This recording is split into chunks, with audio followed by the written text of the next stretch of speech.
নমস্কার, আমি Shantanu Debnath. Podcast with Shantanu চ্যানেলে আপনাদের সবাইকে স্বাগতম। আজকে আমার সঙ্গে রয়েছেন মহারাজ বেতালনাথ অঘরী মহাশয়।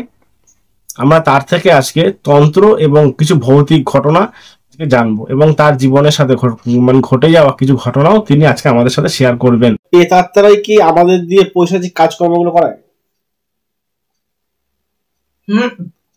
দেখো, প্রেতাত্মারা তো সচরাচর অতটা ক্ষমতা হবে না, তাহলে যে কোনো লোককে পজেস করতে পারতো, কিন্তু সেটা তো করতে পারছে না।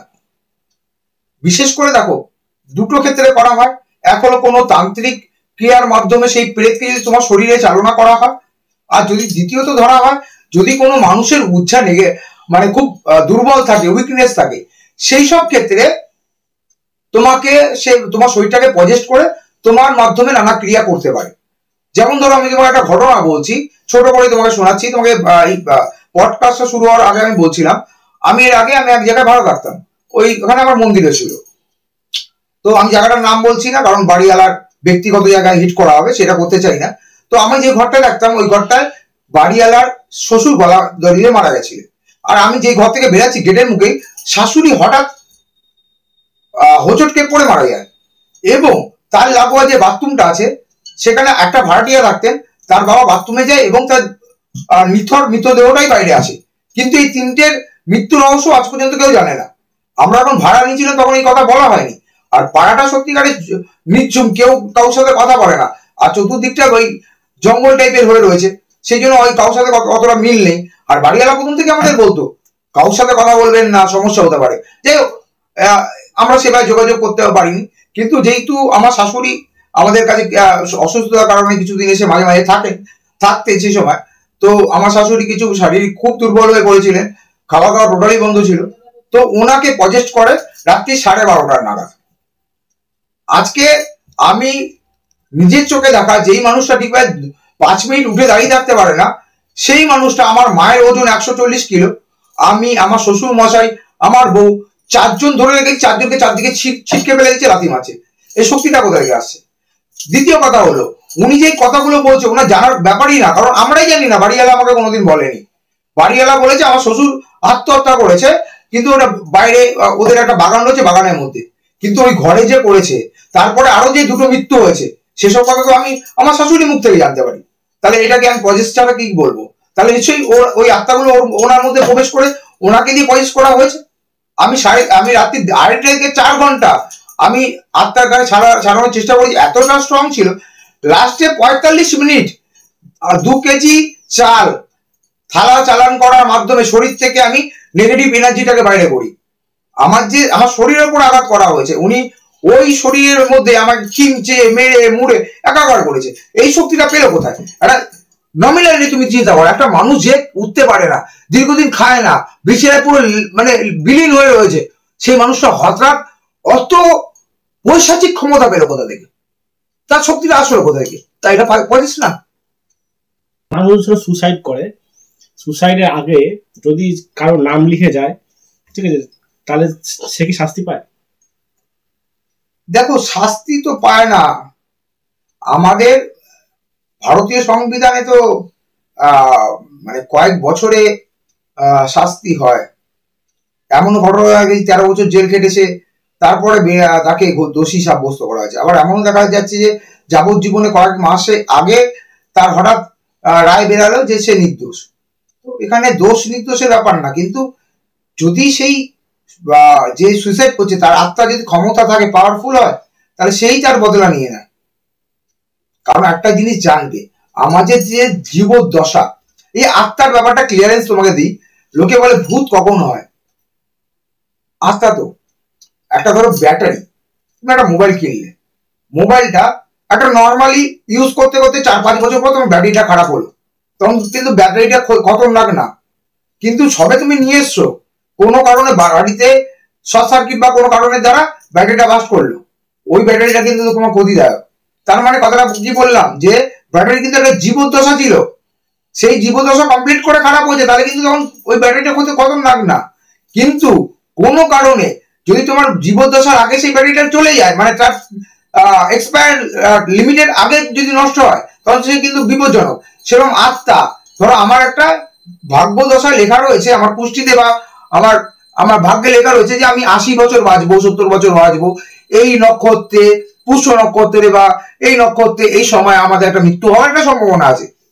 কোনো কারণে তার অনেক আগে আমার সুইসাইড করলাম বা আমি কোনো অ্যাক্সিডেন্টে মারা গেলাম, তাহলে আমাদের শরীরে কিন্তু একটা ডিমান্ডিং এর জায়গা থাকে, নিডস না কিন্তু, তাহলে সেগুলো ডিমান্ড, যেটা আমরা ভেবে রেখেছিলাম আমরা এটা করব, ওটা করব, কারোর প্রতি ভালোবাসা, যেই মায়া ত্যাগ করতে পারছি না, কিছু বাড়ি, কিছু অপূর্ণ স্বপ্ন, সেগুলোকে আমরা কিন্তু মৃত্যুর পরে অ্যাচিভ করার চেষ্টা করি, বা ওটা আমাদের একটা ডিমান্ডিং এর জায়গা থাকে যেটা আমরা পাবো।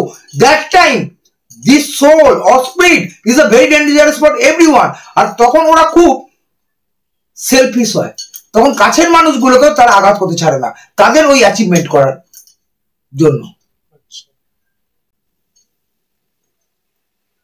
প্রেত আত্মারা কেন কারোর পিছু নেয়?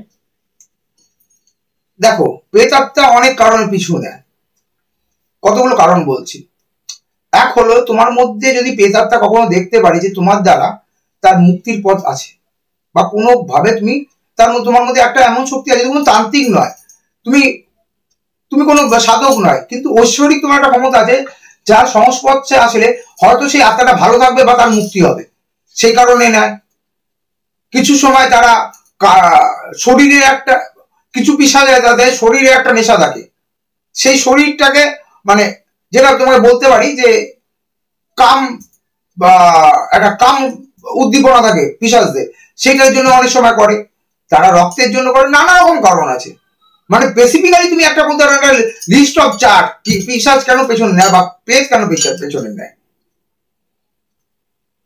আচ্ছা, কারা স্পিরিট দিয়ে ডাকতে পারে বা মিডিয়াম হতে পারে? সবসময় যারা উইক, যাদের ধরো রাশি হালকা বা যাদের উচ্চা হালকা, তারা সবসময় মিডিয়েটর হয়। তুমি তো প্ল্যানচেট করেছো, তোমার প্ল্যানচেটের একটা ঘটনা বলো। দেখো, প্ল্যানচেট আমি যে কটা করেছি, ওই একজন দেখায় না সুশান্ত সিং রাজপুতকে করেছি, একে করেছি, তাকে করেছি, আমি ওরকম টাইপের কিছু করিনি। আমি করেছি নন সেলিব্রিটি, কারণ আমার কাছে একটা লাস্ট 3 মাস আগে একটা আমি করি, আমি মিডিয়েটর করেছিলাম ওই পরিবারের এক সদস্যকে, তো আমি তার বাড়িতে বসে করেছিলাম। তার কারণ হলো, তাদের বাড়ির লোক জানার চেষ্টা করেছিল যে তাদের মধ্যে, বাড়ির মধ্যে কিছু ঘটনা ঘটছে যেগুলোর সাথে মানে ন্যাচারালিটি নেই।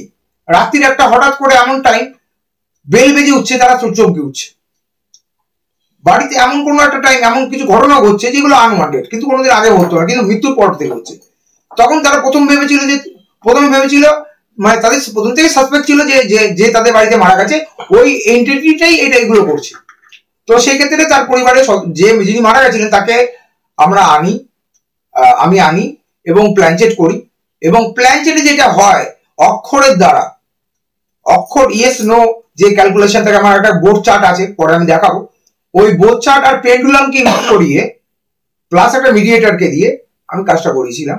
তো জানতে পারি যে ওই আত্মাটাই অ্যাকচুয়ালি বয়স হয়েছিল, কিন্তু তাহলে কিছু তার চাওয়া পাওয়া ছিল বা পরিবারে মায়া ত্যাগ করে বেরোতে পারছিল না, সে বারবার জানান দিতে চাইছিল যে আমি আছি।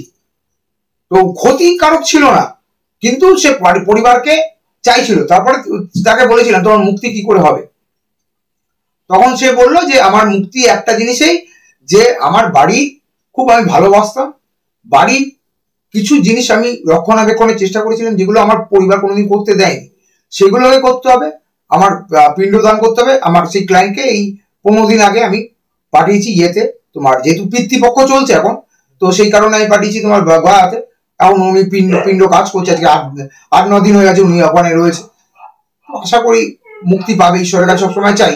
যে কোনো সোল বা যে কোনো স্পিরিট বা যে কোনো প্রেত, যে ভাষায় তুমি বলো এদেরকে, মানে আলটিমেটলি তো উৎস একটাই, একটা সোল। এবার কেউ প্রেত বলে, কেউ পিশাচ বলে, কেউ ভূত বলে, ডাইনি বলে, যাই বলে, যার ভাষায় যেটা বলে, কিন্তু একটাই উৎস, সেটা হলো একটা পাওয়ার, একটা এনার্জি।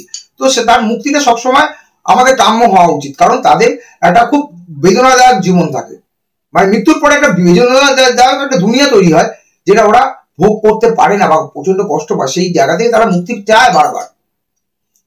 মৃত্যুর পর যখন শ্রাদ্ধ শান্তি হয় তখন তার সামনে খাবার দেওয়া হয়, এটাকে ঠিক করে, মানে আমরা ঠিক করি? দেখো, আমি একটা কথা বলি, মৃত্যুর পর দিচ্ছি সেটা আমাদের মনের জন্য। মৃত্যুর শ্রাদ্ধ অবধি ঠিক আছে, শ্রাদ্ধ যে আমরা লাস্ট দেখবে, আমরা শ্রাদ্ধের কিছু নিয়ম আছে, কারণ আমার বাবার বেলায় করেছিলাম, তো আমি তো ব্রাহ্মণ না, এত নিয়ম আমি জানি না, আমরা তন্ত্রমতে জানি। কিন্তু যেগুলো নিয়ে আলোচনা করেছি বা শাস্ত্র যেটুকু আমি পড়েছি বা বাস্তব যেটুকু ধারণা আছে, আমরা লাস্ট যে আমরা শ্রাদ্ধের দিন সন্ধ্যেবেলা ওনার যেগুলো খাবারকে আমরা সাজিয়ে পুকুরের সামনে গিয়ে দিয়ে পিণ্ড দিয়ে আমরা ওখানে দিয়ে পেছন করে তাকাতে হয় না, আর একটা কাঁধে করে একটা ঘোড়া নিয়ে আসি, এনে ঘোড়াটা ঘরে ভেঙে দিয়ে জলটা ফেলে দিই, মানে ওনাকে আমরা উৎসর্গ করে দিলাম বা ওনার আত্মাকে শান্তির জল দিয়ে দিলাম। তারপরে দেওয়াটা কষ্টের। তার কারণটা কি, দেখো সব আত্মার তো কর্মফলের ব্যাপার আছে। কিছু আত্মা দেখা যায় ভালো কর্মের জন্য পরের জন্ম নিয়ে নেয় খুব তাড়াতাড়ি, তখন কিন্তু তার সঙ্গে খাবার দিলে তার আত্মা কিন্তু যতই সে ওখানে জন্ম নিয়ে যাবো কিন্তু কানেক্টেড, কিন্তু তার উচ্ছা কিন্তু কষ্ট, মানে একটা তার ভেতরে একটা বাজে ফিলিংস তৈরি হয়। খাবারগুলো যখন তার প্রিয় জিনিসগুলো সামনে দেওয়া হয় সে খেতে পারছে না। আমি ওই জন্য আমি পক্ষপাতি না, কিন্তু দেখো একটা মনের জায়গা তৃপ্তি। তো রিসেন্ট আমার বাবার মৃত্যুবার্ষিকী গেল, আমি এগুলো মানে খুব একটা মানি না, কিন্তু ওই যেহেতু মা রয়েছেন, মার একটা যে জায়গাটা, যে স্বামী ছিলেন সেই খেতে ভালোবাসতেন, তো কাউ বিশ্বাসের জায়গায় আমি ধাক্কা দিতে যাই না, কিন্তু আমার মন থেকে আমি দেওয়াটা পছন্দ করি না।